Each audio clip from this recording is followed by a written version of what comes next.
Hello বন্ধুরা, দেখো সূর্যের তাপে একদম তাকানো যাচ্ছে না। সবার আগে আমি একটা জিনিস দেখাই। ওটা দেখেছো, একটা কুমড়ো গাছের চারা পুরোটুক জুড়ে একটা কুমড়ো গাছের একটা ঝাঁকড়া হয়েছে। ওই সাইডে একটা, ওই সাইডে একটা ছোট হচ্ছে। চারাটা দেখালাম, কথাটা তো সেটা নয়, কথাটা হচ্ছে অন্য। কিছুদিন যাবত আমার কিছু শাকসবজি কিছু খেতে ইচ্ছা করছে, কারণ এখানে কোনো রকম শাকসবজি পাওয়া যায় না। আর কারুর বাড়িতে কুমড়োর মাচা নেই, কোনো কিছু নেই, কোনো ধরনের শাকের মানে দোকানে বাজারে মার্কেটে কোথাও পাওয়া যায় না।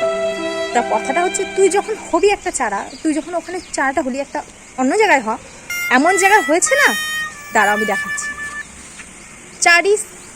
চারি সাইডে পাঁচিল, আর এখানে গিয়ে দুতলার নিচ থেকে তিনতলার নিচ থেকে ওখানে কি করে যাবে মানুষ? চারি সাইডে পাঁচিল, মানে তুমি দেখবে কিন্তু খেতে পারবে।